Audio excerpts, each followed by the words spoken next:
내 집은 불쌍한 장난줬으니 이 집은 같이 쓰자. 그건 안 될 것 같은데요? 뭐? 그럼 시엠이 집 없이 지내란 말이니? 어차피 어머님이 저희 집에서 못 지낼 것 같은데요? 뭐? 그게 무슨 소리야? 다짜고짜 본인의 짐을 싸서 우리 집으로 들어오겠다는 시모. 하지만 자기 뜻대로 되는 일 하나도 없게 만들어버렸습니다. 시모는 매주 주말이면 제일 먼저 교회에 갔습니다. 새벽부터 나가서 대걸레를 들고 마룻바닥을 닦고 예배당 의자를 줄 맞춰 놓으시곤 했어요. 다른 교인들은 그런 시모를 보고 다들 입을 모아 칭찬했습니다. 역시 김 집사님이야 참 신앙이 깊으셔. 이런 말들이 예배 끝날 때마다 들려왔죠. 시모는 그럴 때마다 손사래를 치며 웃어 보였어요. 남들 보는 데서는 늘 겸손한 척했지만 그게 진심인지 저는 모르겠더라고요.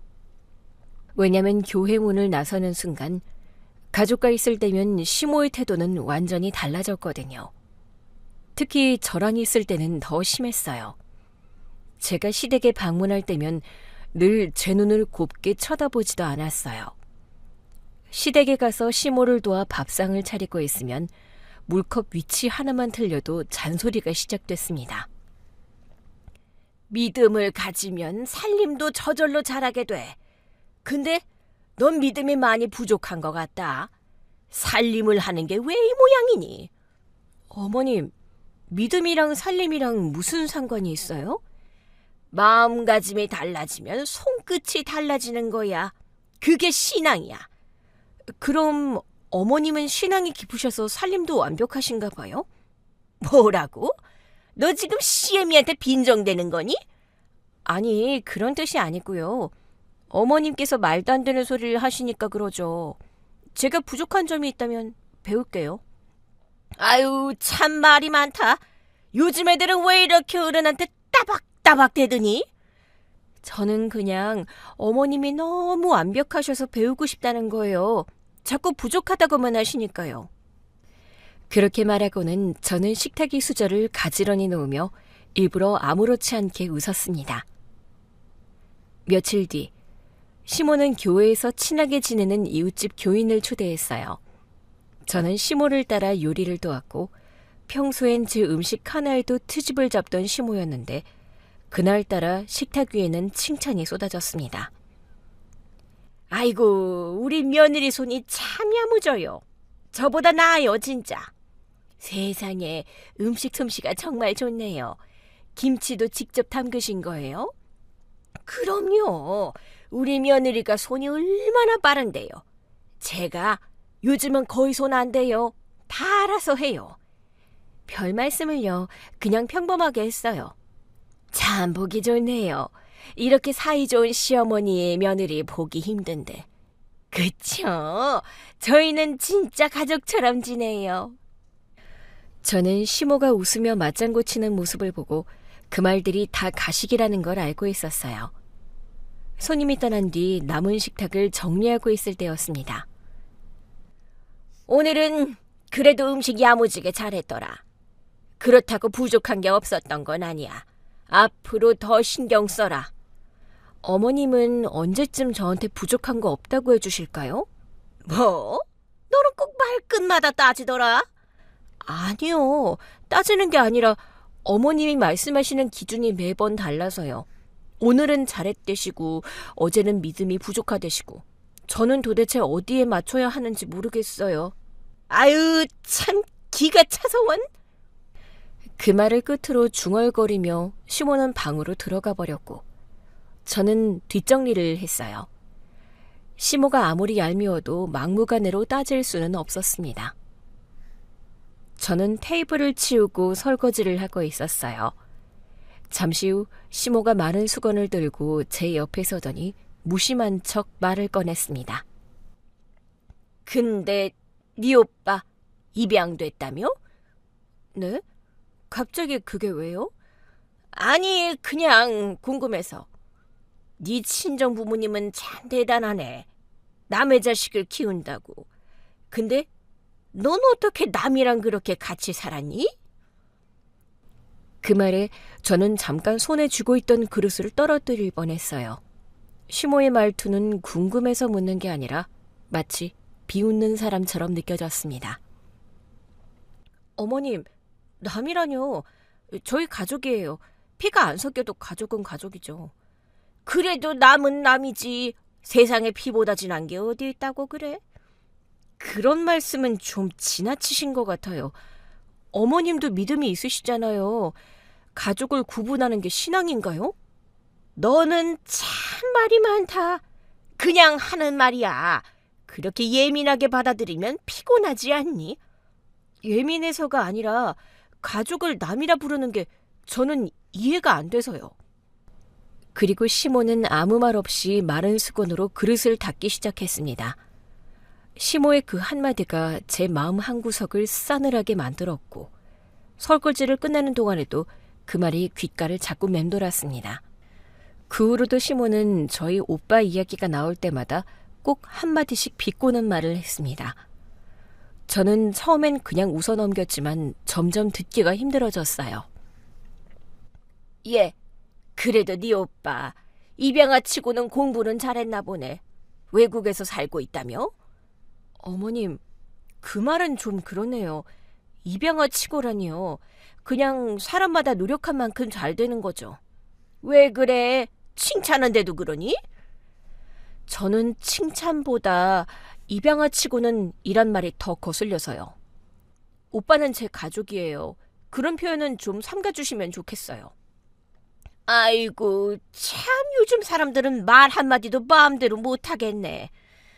마음대로 하셔도 되는데 가족 이야기만큼은 좀 조심해 주셨으면 좋겠어요. 근데 너희 집안은 참 특이하긴 해.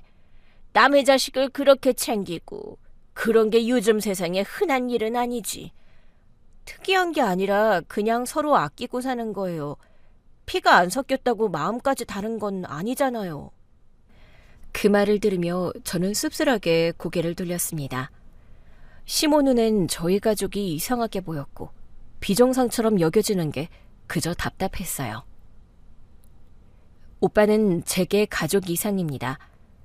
제가 태어나기 전부터도 우리 부모님은 이미 오빠를 입양하셨고 제 어린 시절 모든 순간에 오빠가 있었죠.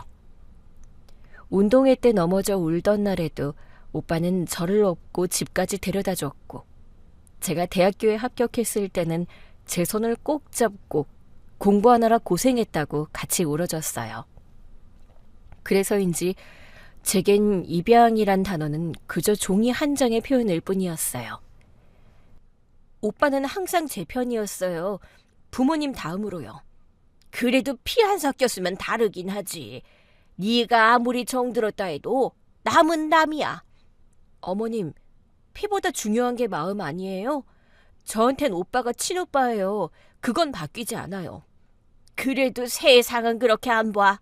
그런 게 어딨니? 세상이 아니라 제가 그렇게 봐요. 저한텐 그게 전부예요. 그렇게 시모와 대화를 하고 집으로 돌아오는 길. 마음이 괜히 무거웠어요. 핸드폰을 꺼내 오빠에게 전화를 걸까 하다가 결국 화면을 껐어요. 오빠에게 이런 얘기를 들려주고 싶지 않았어요. 오빠가 상처받을까 봐.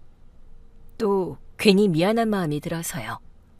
그렇게 며칠 뒤 저는 시모와 함께 종종 교회를 같이 나가곤 했습니다. 그날은 예배가 끝나고 교회 앞마당에서 교인들이 삼삼오오 모여 얘기를 나누고 있었어요. 그때 시모가 제 어깨를 다정하게 감싸며 갑자기 큰 소리로 말했어요. 우리 며느리는 참 사랑이 넘쳐요. 입양된 오빠까지 챙긴다니까 정말 보기 드물어요. 아유, 세상에 요즘 그런 며느리 없죠. 맞아요. 참 복 받으셨어요, 집사님. 그러게요. 제가 복이 많죠. 이렇게 맘씨 좋은 며느리를 뒀으니까요. 사람들은 박수를 치며 감탄했고 시모는 그 사이에서 은근한 미소를 지었어요. 하지만 그 말이 제 귀에는 칭찬으로 들리지 않았습니다. 어머님, 그런 얘긴 굳이 사람들 앞에서 안 하셔도 되는데요? 왜? 좋은 얘기잖아. 부끄러워할 게 뭐가 있니? 그냥 그건 제 일이잖아요. 효시민이 뭐니 하는 말은 듣기 좀 부담스러워요. 부담스러워? 참 희한한 애네. 요즘 며느리들은 칭찬해줘도 토를 다네. 주변 교인들은 여전히 웃고 있었고 시몬은 그들 사이에서 자신이 얼마나 마음 넓은 사람인지 자랑하듯 이야기를 이어갔어요. 저는 억지로 미소를 지었지만 속으론 답답했어요. 그 자리가 천사 시어머니라는 연극에 내가 들러리로 서 있었다는 생각만 들었죠. 그날 밤 집에 돌아와 침대에 누웠는데 이상하게 눈물이 멈추질 않았어요. 슬프다기보다 그냥 마음이 너무 무거웠어요. 가족을 부정당했다는 기분. 내가 사랑하는 사람을 남이라고 깎아내린 말이 계속 귓가에 맴돌았거든요. 어머님은 도대체 왜 그런 말을 자꾸 하실까? 당신 왜? 또 무슨 일이 있었어? 어머니가 또 뭐라고 하셨어? 별말 아닌 척하지만 꼭 나한테 한 소리씩 해. 우리 가족 얘기만 나오면 비꼬고 웃으면서 사람 기분 나쁘게 만들고. 그냥 흘려. 어머니 원래 말투가 좀 그렇잖아. 흘려야 하는 말이 있고 아니어야 하는 말이 있잖아. 남편에게 토로하고 나서도 마음이 가라앉지 않았어요. 그러다 시간이 흘러 아주버니의 재혼 소식이 들려왔어요. 아주버니는 불륜을 저질렀고 이혼을 당한 뒤 그 뒤로 몇 달밖에 안 됐는데 또 결혼을 한다고 한 거죠.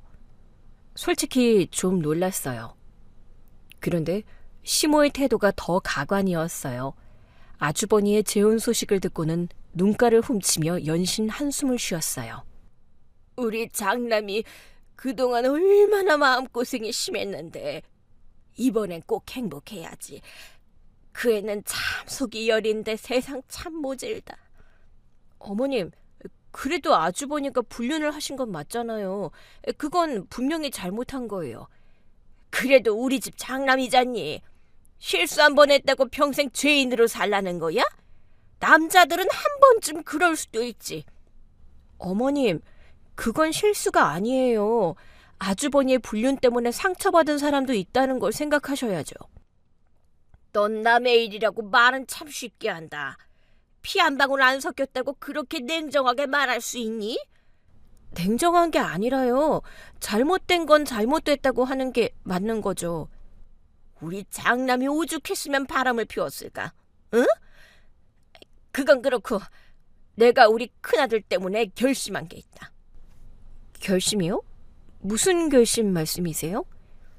내가 살고 있는 이 집은 우리 장남 줘야지 싶다. 불쌍한 애한테 좀 보탬이 되라고 증여하기로 했어. 그래도 장남인데 빈손으로 살게 둘 수는 없잖아. 어머님, 갑자기 왜 그런 큰 결정을 하신 거예요? 아니, 나도 편히 살 때가 됐지. 네 집은 장남 주고 나는 이제 너희 집에서 지내야 될 것 같다. 갑작스런 시모의 말에 저는 너무 놀랐어요. 그리고 단순한 농담인 줄만 알았죠. 하지만 며칠 뒤 그 말이 농담이 아니라는 걸 알게 됐습니다.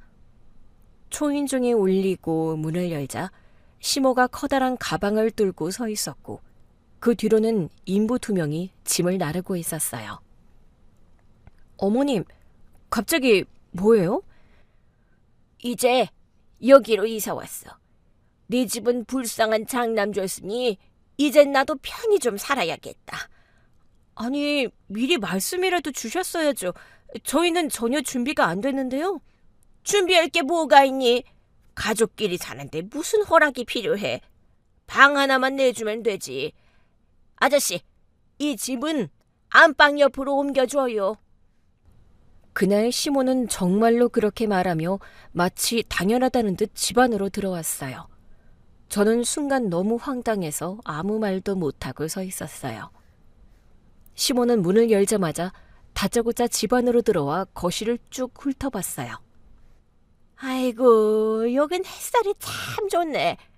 아침마다 여기 앉아서 모닝커피 한잔 하면 되겠다. 어머님, 잠깐만요. 그게 무슨 말씀이세요? 지금 정말 여기서 지내시겠다는 거예요? 그럼, 아까도 말했잖아. 내 집은 장남 줬으니까 이젠 여기서 편하게 살면 되지. 너희 집이 넓고 조용해서 딱이네.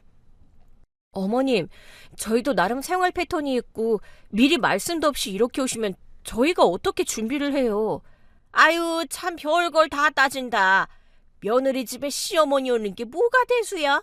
너희는 아직 젊고 나가서 일하면 되고 내가 집에서 집안일도 하고 그러면 얼마나 든든하겠니? 그 말이 끝나자 시모는 거실 창가에 서서 커튼을 걷고 마치 이곳이 원래 자기 집인 양 창밖을 내다봤어요. 저는 그 모습을 보며 속이 부글부글 끓었어요. 아무리 시어머니라지만 이건 정말 아니었죠. 선을 넘는 행동이었습니다. 하지만 시모는 정말로 이삿짐을 들여오기 시작했어요. 인부들이 커다란 상자를 옮겨놓자 거실 한가운데엔 이불, 옷, 화장품 박스가 산더미처럼 쌓였죠. 시모는 그걸 보며 손으로 탁탁 털더니 말했어요. 이건 여기에 두고, 저건 저기 벽 쪽에 붙이면 되겠네. 저기 어머님, 이러시면 안 되죠. 저희 집에 이렇게 막무가내로 오시면 곤란해요. 막무가내? 아니, 그럼 나는 이제 갈 데도 없는데 길에서 살란 말이니? 아니, 그런 뜻이 아니라 이렇게 갑자기 다짜고짜 들어오시면 너무 당황스럽잖아요. 얘가 참 피곤하게 구네. 가족이 한 집에서 사는 게 뭐가 문제야? 옛날엔 다 같이 살았어. 더는 참을 수가 없었어요. 시모가 거실 한가운데 짐을 풀고 방까지 지정하니 제 속이 끓어올랐죠. 어머님, 죄송하지만 안 돼요. 미리부터 저희가 준비할 수 있게끔 해주신 것도 아니고 이렇게는 못 들어오세요. 아니, 내가 내 아들 집에 오는 게 뭐가 문제니? 그럼 이제 막 신혼을 즐겨야 할 장남 집에 내가 들어가 살아야 되겠니? 불쌍한 시애미 좀 받아줄 줄도 알아야지. 아니, 미리 말씀만 주셨어도 이렇게 당황스럽진 않았을 거예요. 참 너는 말이 많다. 내가 너희 집에서 가만히 있겠니? 다 너희 집안일도 도와주고 할 텐데 왜 이렇게 예민하게 구는 거야? 시모는 점점 더 막무가내로 말하면서 제 말을 가로막았어요. 집안 공기가 더 가라앉고 있었던 그때 갑자기 딩동 하고 초인종이 울렸습니다. 누구세요? 현관문을 열자 깔끔한 정장을 입은 한 남자가 서 있었어요. 순간 숨이 멎는 줄 알았어요. 바로 제 오빠였습니다. 오빠. 아름아, 잘 있었어? 오빠, 연락하지? 잘 있었지.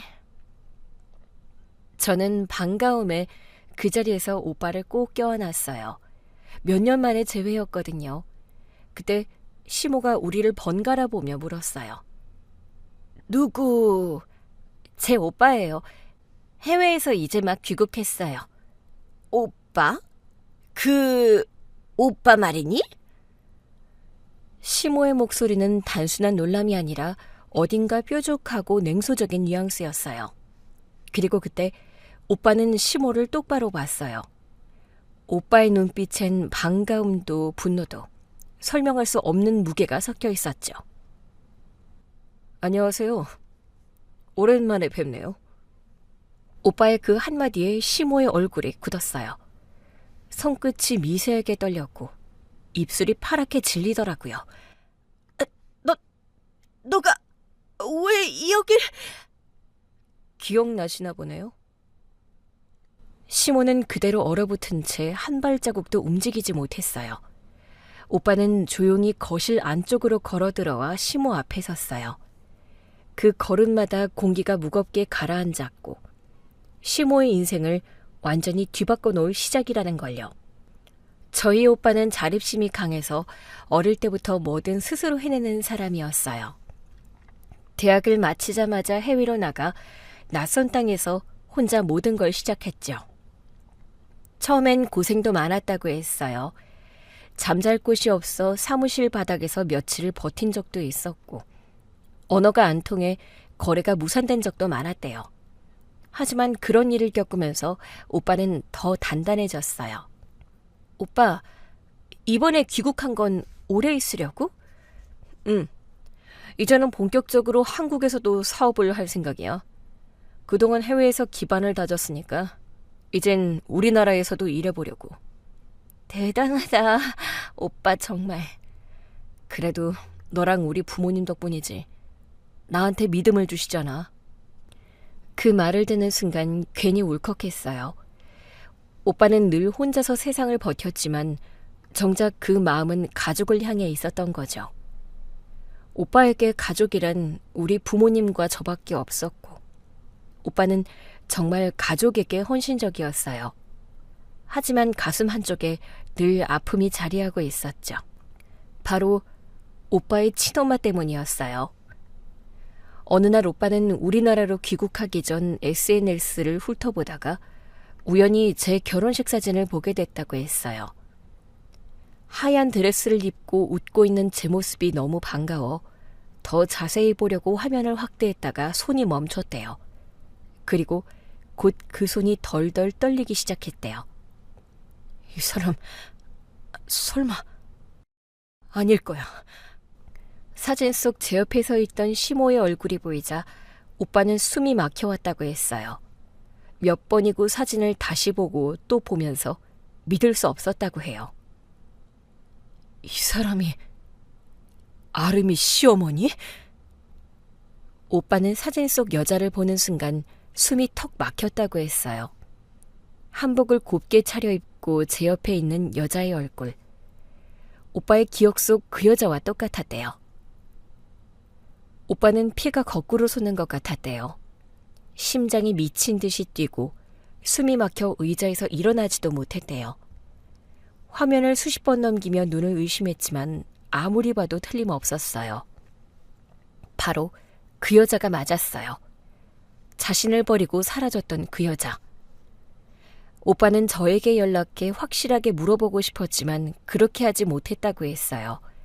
혹시나 착각한 거라면 괜히 서로 간에 불편해질까봐 확실히 확인하기 전엔 아무 말도 할 수 없었다고요. 그렇게 오빠는 사진 한 장으로 과거에 묻어뒀던 상처가 다시 살아나는 걸 느꼈다고 했어요. 오빠는 어린 시절 그날이 그대로 떠올랐다고 했어요. 비가 억수같이 쏟아지던 날, 고아원 앞에 서 있던 자신, 그리고 우산을 들고 등을 돌리던 젊은 여자의 뒷모습. 엄마, 어디가? 나 두고 가지 마! 아무리 소리쳐도 아무리 울어도 그 여자는 돌아보지 않았대요. 그게 친엄마에 대한 오빠의 기억 속 마지막이었어요. 그 여자가 바로 지금 동생의 시모라니.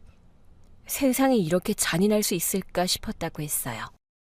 세월이 돌고 돌아 이런 식으로 다시 만나다니. 난 정말 그 여자를 단 한 번도 잊은 적이 없는데. 그때 느꼈던 공포와 버림받은 감정이 한꺼번에 되살아났대요. 그리고 마음속 깊이 묻어두었던 분노와 배신감이 마치 다시 불붙은 것처럼 가슴을 치밀어 올랐대요. 그날 이후 오빠는 잠을 깊게 이루지 못했다고 합니다. 결혼식 사진 속 그 여자의 모습이 계속 오빠의 머릿속을 맴돌았다고 하고 도저히 가라앉지 않는 분노와 배신감이 차오르는 걸 멈출 수 없었다고 했습니다. 오빠는 아무에게도 털어놓지 못한 기억을 혼자 끌어안고 있었고 그 감정은 시간과 함께 잦아들지 않고 오히려 더 커졌습니다. 그렇게 한국 귀국을 위해 비행기에 올랐고 오랜 비행을 마친 오빠는 인천공항에 도착하자마자 제게 전화를 걸어왔어요. 아름아, 드디어 오빠 한국에 왔다. 오빠, 드디어 우리 얼굴 볼 수 있는 거야? 정말 잘 왔어. 얼마나 보고 싶었는데. 곧 보자. 근데 내가 부탁이 하나 있는데 네 시어머니 사진 좀 보내줄 수 있을까? 어? 갑자기 우리 시어머니 사진은 왜? 무슨 일 있어? 아니, 그게 필요해서 그래. 이유는 곧 알게 될 거야. 순간 이상한 기분이 들었어요. 오빠의 목소리가 평소보다 훨씬 차분하고 냉정했거든요. 마치 뭔가 감정을 억누르고 있는 사람처럼 들렸어요. 오빠, 무슨 일 있는 거 아니지? 나 걱정되는데. 걱정하지 마. 그냥 확인하고 싶은 게 있어. 그리고 그분 머리카락 조금만 구할 수 있을까? 그 말을 듣는 순간 저는 말을 잃었어요. 시모의 머리카락이라니. 도대체 왜 그런 걸 필요로 하는 걸까? 단순한 호기심이 아니라는 건 분명했어요. 그제야 저는 느꼈어요. 오빠가 단순히 귀국을 한 게 아니라 어떤 진실을 마주하기 위해 돌아온 거라는 걸요. 며칠 후 저는 오빠의 부탁을 들어주기 위해 일부러 시댁에 들렀어요. 시모가 화장실에 간 틈을 타 안방으로 들어갔죠. 방에는 화장대가 있었고 그 위에 브러쉬가 놓여 있었어요. 그리고 브러쉬 사이로 검은 머리카락 몇 가닥이 눈에 들어왔어요. 이 정도면 되겠지? 저는 조심스럽게 그 머리카락을 집어 미리 준비한 봉투에 담았어요. 손끝이 떨리더라고요. 이게 단순한 부탁이 아니라는 걸 이미 알고 있었으니까요.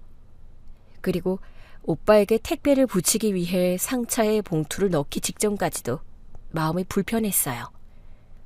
오빠는 이걸로 뭘 하려는 걸까? 한참 동안 망설였지만 오빠의 냉정했던 목소리가 계속 머릿속을 맴돌았어요. 결국 봉투를 상자에 넣고 택배를 붙였어요. 그렇게 며칠 뒤 오빠는 제가 보낸 택배를 받게 되었고 그 길로 오빠는 자신의 머리카락과 시모의 머리카락을 유전자 검사센터에 보내 유전자 검사를 의뢰했던 것입니다. 그날 이후 오빠는 잠도 제대로 못 잤다고 해요. 검사 결과가 나오기 전까지 불안감과 긴장감이 오빠의 일상을 지배했던 것 같습니다.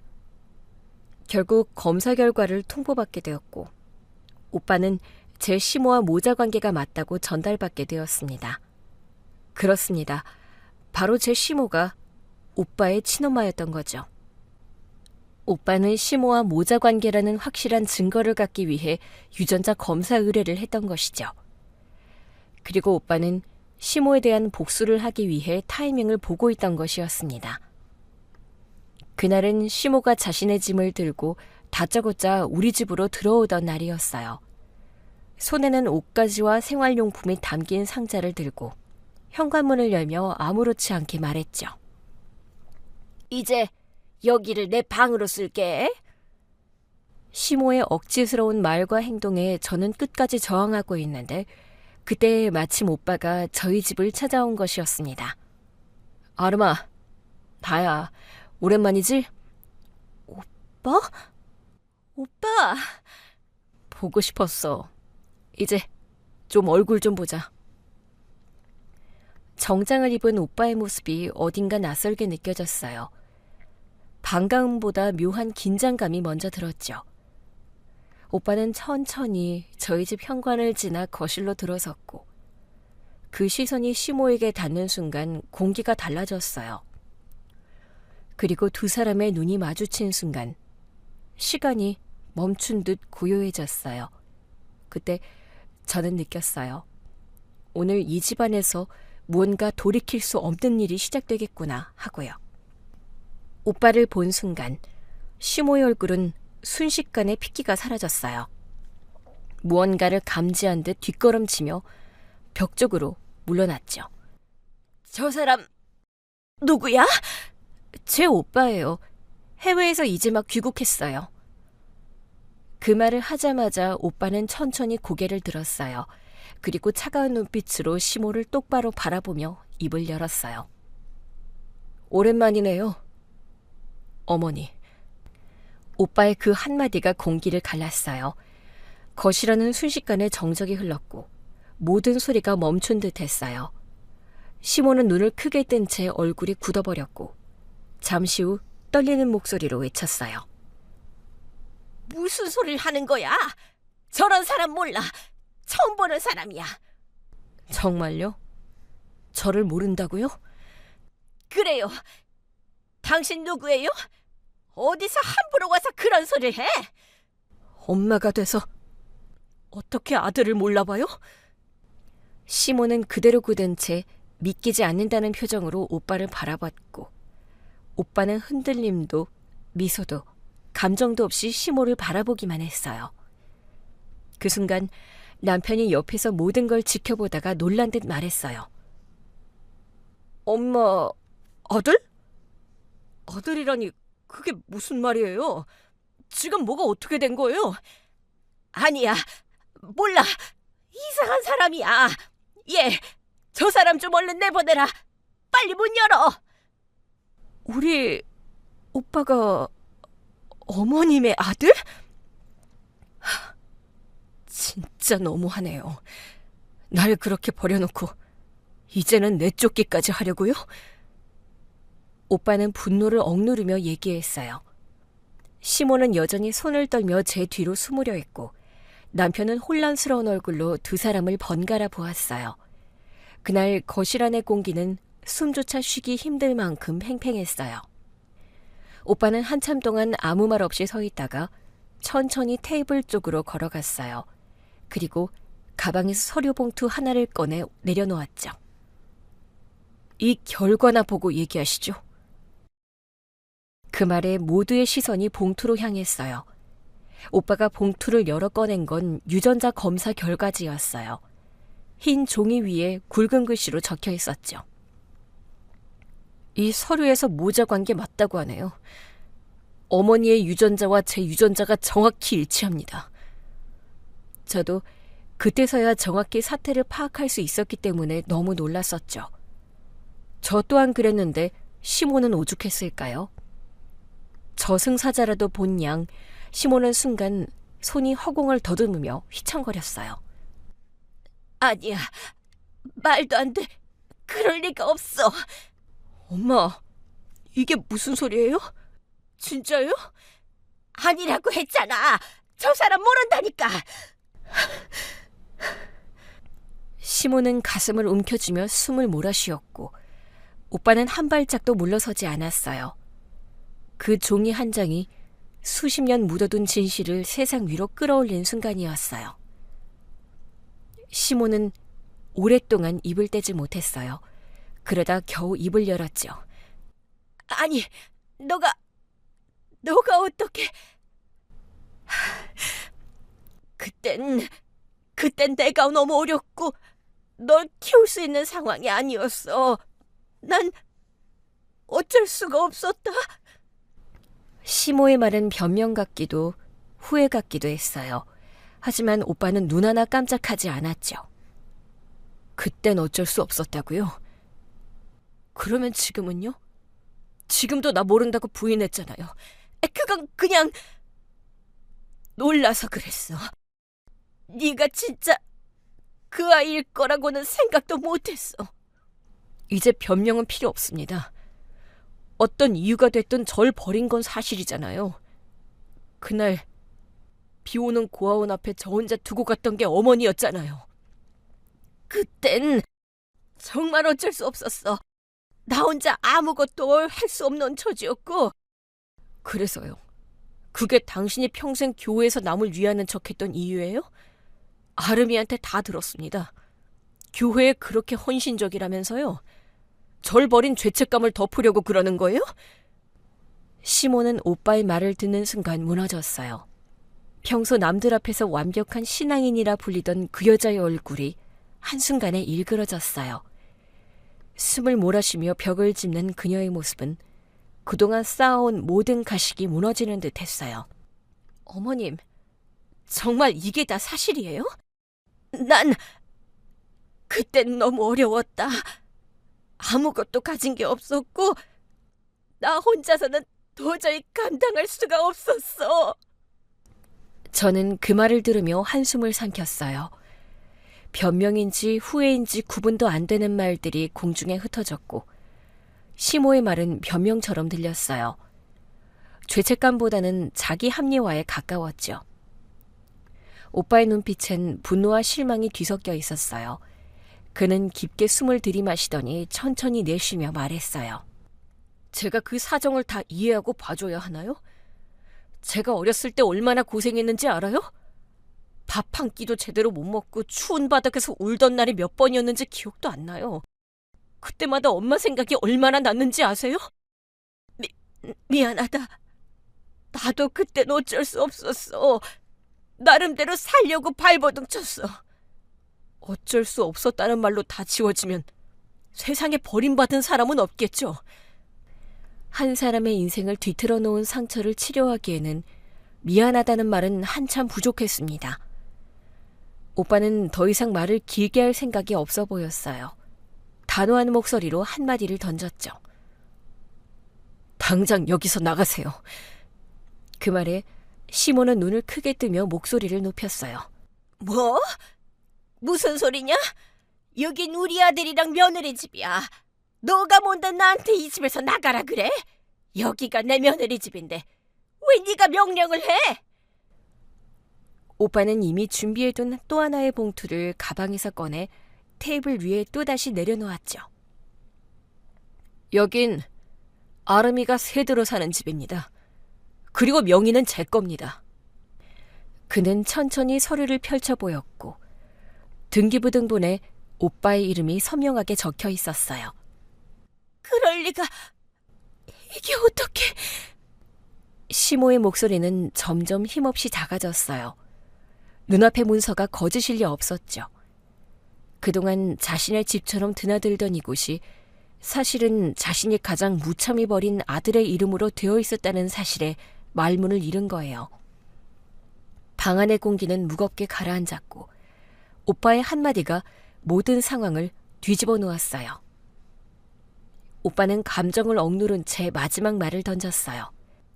당신은 어렸을 때 날 버리고 내 존재를 지워버리고도 잘 살았겠죠?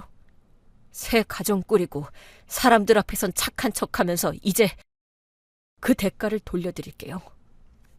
제발 그러지 마. 내가 잘못했어. 정말 미안해. 그땐 정말 어쩔 수가 없었어. 그녀의 목소리는 점점 약해졌고 손으로 얼굴을 가리며 울기 시작했어요. 하지만 오빠는 한 발짝도 물러서지 않았어요. 그는 천천히 현관 쪽으로 걸어가 문을 활짝 열었죠. 당장 나가요. 꼴도 보기 싫으니까. 그때 날 버릴 때 기분이 어땠어요? 이제 당신이 버려질 차례예요. 그 목소리는 냉정하고 단단했어요. 설득에 흔들릴 감정도 없었어요. 시몬은 바닥에서 울먹이며 무언가를 말했지만 그 말들은 흐느낌 사이로 흩어져 들리지도 않았어요. 오빠는 한 번도 뒤를 돌아보지 않았고 문가에 선 채로 그대로 서 있었어요. 시몬은 결국 풀어놨던 짐을 다시 들고 현관으로 걸어갔어요. 그녀는 힘겹게 신발을 신으며 중얼거렸어요. 나가면 됐지. 됐지 뭐. 다 내 탓이야. 그 목소리는 분명 들렸지만 누구도 대답하지 않았어요. 저와 남편은 몸이 굳은 듯 거실에 그대로 서 있었고 오빠는 문 앞에 기대어 있었어요. 그 누구도 아무런 말도 아무런 움직임도 없었어요. 단지 정적만이 흘렀죠. 시모는 마지막으로 고개를 돌렸지만 시모를 붙잡을 이는 아무도 없었습니다. 그렇게 그녀는 그대로 문을 나섰어요. 오빠는 문이 닫히는 소리를 들으며 한참 동안 그 자리에 서 있었어요. 저는 숨도 크게 쉬지 못한 채 그저 그 장면을 바라봤어요. 그렇게 시모는 한순간에 며느리의 집에서도 가족의 울타리에서도 완전히 밀려나게 되었습니다. 며칠 후 시모는 아무 일도 없던 사람처럼 성경책을 쥐고 교회로 향했습니다. 하지만 늘 다니던 길이었지만 그날따라 공기가 달랐어요. 골목 어귀를 돌 때마다 웅성거림이 들렸고 사람들이 한 번씩 시선을 주고받았죠. 맞다니까. 젊었을 때 남자 바꾸고 애 버렸다잖아. 세상에 그런 사람이 교회에서는 그렇게 깨끗한 척 정직한 척을 했다니. 그 말들이 시모의 귓가를 스쳤어요. 시모는 걸음을 멈추지 않았지만 속이 서늘해졌어요. 저 사람들이 왜 저런 말을... 누가 퍼뜨린 거야? 그녀는 고개를 숙이고 걸음을 재촉했지만 뒤에서 또 다른 목소리가 이어졌어요. 저기, 저 사람 20대 때 버린 아들이 있다던데. 그 순간 시몬은 숨이 막혔어요. 얼굴이 화끈거렸고 손에 쥔 성경책이 덜덜 떨렸어요. 누군가가 이미 모든 걸 퍼뜨린 거였어요. 시몬은 교회 문 앞까지 가서도 발이 떨어지지 않았어요. 그동안 자신이 쌓아올린 절실한 신앙인이라는 이미지가 이제는 그동안 시모가 쌓은 업보로 무너지고 있었어요. 예배 시간이 시작되었지만 시몬은 자리에 앉는 순간부터 어딘가 낯선 기분이 들었어요. 늘 앉던 앞줄, 늘 마주하던 얼굴들이었는데 모두의 시선이 묘하게 달랐어요. 고개를 돌리며 속삭이는 소리들이 귀에 닿았죠. 저 집사님 맞대. 젊었을 때 아들 고아원에 버리고 새 살림 차렸다잖아. 믿기지 않지? 그렇게 선한 이미지였는데 아들을 버리다니 세상에. 시몬은 들은 척도 하지 않으려 애썼어요. 억지로 입꼬리를 올리고 찬송가 책을 펼쳤죠. 하지만 손끝이 덜덜 떨렸어요. 옆자리 교인이 인사를 건네지 않고 자리를 뛰어앉는 게 느껴졌어요. 주님, 저는 잘못한 건 맞지만 이렇게까지 제가 잘못했나요? 시몬은 속으로 중얼거렸어요. 예배 시간 내내 고개를 들 수 없었고 찬송 소리도 제대로 들리지 않았어요. 예배가 끝나고 모두가 나가도 시몬은 한동안 그 자리에 앉아 있었습니다. 결국 천천히 일어나 밖으로 나왔지만 사람들의 시선은 여전히 그녀를 따라붙었어요. 그날 이후 시몬은 집 문 밖으로 거의 나가지 못했어요. 하지만 시모에게 교회는 매우 중요했고 특별했어요. 그래서 며칠 후 시몬은 다시 마음을 다잡고 교회로 향했어요. 괜찮다고 아무 일 아니라고 자신에게 수없이 되뇌었지만 발걸음은 무거웠어요. 하지만 겨우 다잡은 마음도 곧 무너졌습니다. 시모가 교회 로비로 들어서자 게시판 한쪽에 적힌 커다랗게 붙은 문구 하나가 눈에 들어왔어요. 신앙은 행실로 증명된다. 그 아래 누가 썼는지도 모를 낙서가 삐뚤게 남겨져 있었어요. 위선자는 결국 드러난다. 누가 이런 걸 왜 굳이 여기에? 그녀는 그 자리에 멈춰섰어요. 주위에 사람들의 발소리가 오가는데도 아무 소리도 들리지 않았어요. 이마에서 식은땀이 맺히고 손끝이 차가워졌어요. 다들 내 얘기하는 거잖아. 이제 교회에서도 날 내치는구나. 시몬은 고개를 숙인 채 한참을 서 있었어요. 마치 바닥에 꺼진 듯한 기분이었어요. 하나님도 날 버리셨구나. 그 말을 끝으로 시몬은 발길을 돌렸어요. 결국 시몬은 더 이상 교회를 가지 못했어요. 이제 시몬은 그 누구에게도 존경받지 못했어요. 사람들 사이에선 신앙인이 아니라 아들을 버린 여자로만 불렸어요. 그렇게 시몬은 신앙으로 쌓아올린 모든 명예를 잃고 단 하나의 이름만 남게 되었어요. 아들을 버린 사람으로 말이죠. 이 소식을 뒤늦게 듣게 된 아주머니는 한동안 말을 잇지 못했어요. 처음에는 농담이라 여겼지만 유전자 검사 결과까지 일치한다는 얘기를 듣고는 얼굴이 창백해지더라고요. 나한테 배다른 형이 있다니 말도 안 돼. 어머니가 그런 걸 숨겼다고? 그는 머리를 감싸주며 주저앉았어요. 어릴 적부터 완벽하고 도덕적인 사람으로 믿어온 어머니가 그런 비밀을 가지고 있었다는 게 도무지 받아들여지지 않았어요. 왜 아무한테도 말 안 한 거야? 그런 일이 있었다면. 하지만 사실 아주버니보다 저희 남편은 더욱 큰 충격을 받았습니다. 저와 결혼하기 전부터도 오빠와 남편은 가끔 만나 술잔도 기울이고 인생 얘기를 했었는데 그렇게 형님이라 부르며 따랐던 사람이 알고 보니 배다른 형이었다는 사실을 받아들이기 힘들어했어요. 형님이 아니라 내 친형이었네?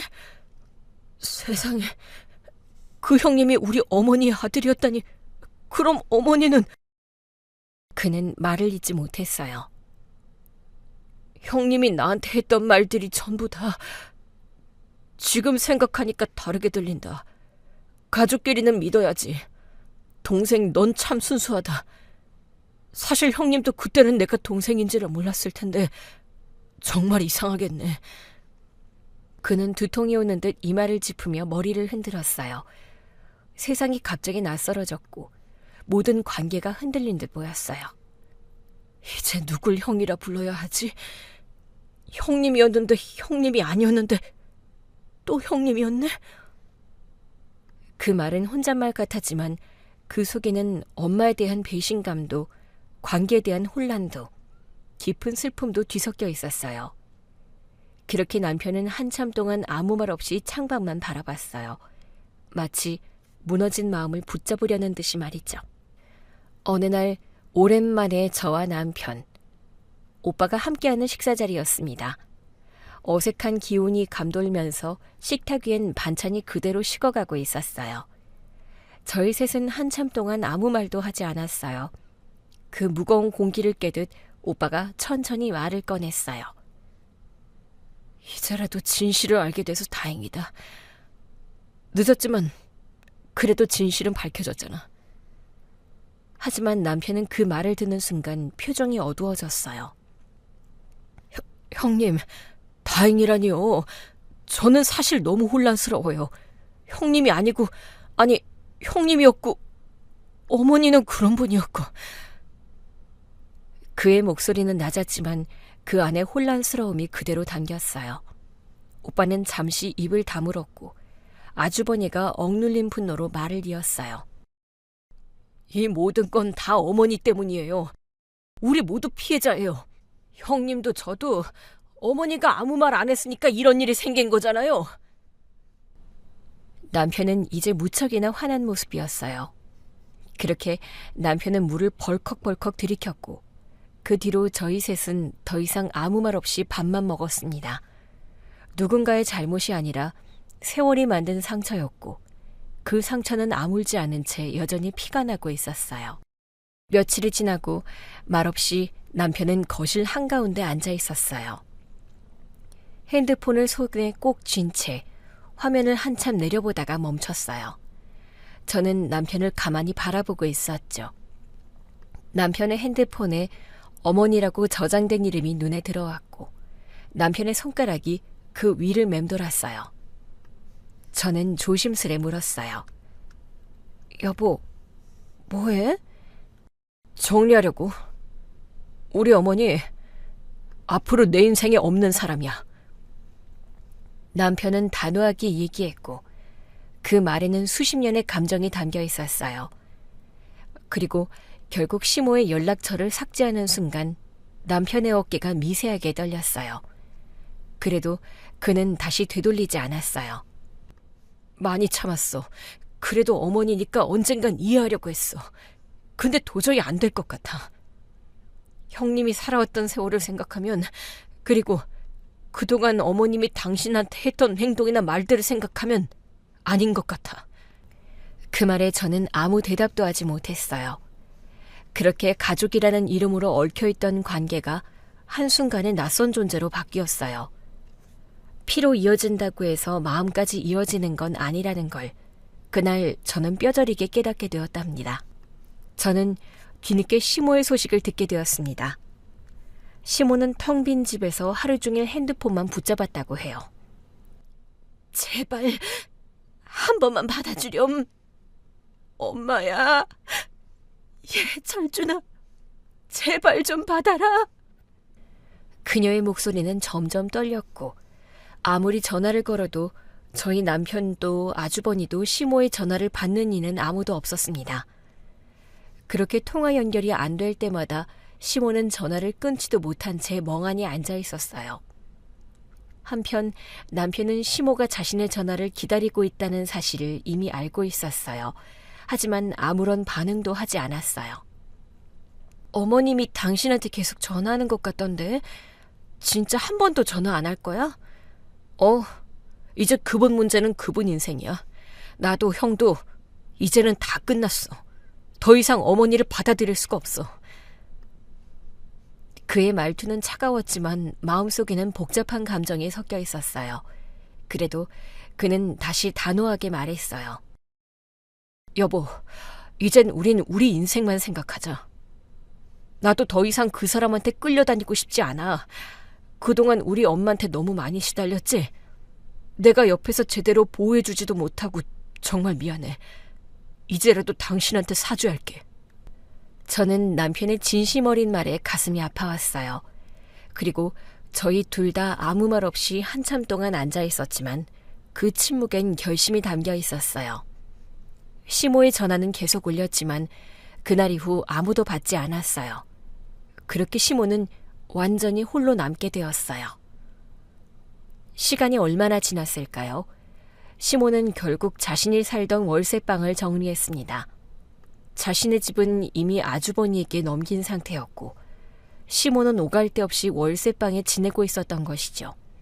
하지만 그나마도 버티지 못했습니다. 이 많은 걸 다 두고 가야 하네. 그래도 어쩌겠어. 월세도 못 내는데. 그녀는 한참을 두리번거리다 결국 몇 벌의 옷과 세면도구만 챙겨 나왔어요. 처음으로 향한 곳은 오래전부터 알고 지내던 교회 친구의 집이었어요. 친구는 처음엔 미소를 지으며 문을 열어줬어요. 아이고, 웬일이야? 갑자기 무슨 일 있어? 그냥 잠시 머물 데가 없어서 며칠만 신세 좀 질게. 그날 저녁 친구는 따뜻한 밥을 차려줬고 시모는 고맙다는 말을 수십 번이나 했어요. 하지만 며칠이 지나자 분위기가 달라졌어요. 친구는 한숨을 푹푹 내쉬기 시작했고 시모를 무심하게 쳐다봤고 식탁에서는 냉랭한 공기가 퍼져갔습니다. 언니, 언제까지 있을 거야? 나도 가족들이 뭐라고 하네. 그 한마디에 시모는 아무 대답도 하지 못했어요. 그리고는 고개를 숙인 채 천천히 짐을 싸기 시작했어요. 미안해. 내가 너무 민폐만 끼쳤네. 곧 나갈게. 그렇게 시모는 또다시 다른 친구 집으로 옮겼고 잠시 머물렀다가 또 쫓기듯 나와야 했어요. 어느새 그녀의 연락을 받아주는 사람은 아무도 없었어요. 평생 신앙으로 버텼다고 믿었던 삶, 체면으로 쌓았던 세월은 그렇게 허무하게 무너졌어요. 이제 남은 건 누구에게도 환영받지 못하는 한 노년의 외로움뿐이었어요. 그날 이후로 저 또한 시어머니에게 단 한 번도 연락하지 않았어요. 가끔 시모가 생각은 났지만 이상하게도 궁금하지도 않았어요. 어디서 어떻게 살든 이제 그건 그분의 몫이라고 생각했어요. 그 사람의 신앙도 체면도 다 거짓이었어. 결국 믿을 건 자기 자신뿐이야. 그 말이 입에서 나오고 나서야 비로소 마음이 편해졌어요. 그동안 억눌렸던 감정이 사라지고 이상할 만큼 아무 감정도 들지 않았어요. 미움도 연민도 없었어요. 그냥 끝났다는 사실만이 남았어요. 이제 우리 인생만 생각하자. 그게 정답이야. 그날 밤 집안이 유난히 조용했어요. 창밖에서 불어오는 바람 소리가 들릴 만큼 고요했어요. 그때 알았어요. 오랜 세월 얽혀있던 악연이 완전히 끊어진 거예요. 저는 그제야 모든 것이 제자리로 돌아온 느낌이었어요. 누구의 며느리도 누군가의 희생도 아닌 오롯이 제 삶의 주인으로 다시 서게 된 거였어요.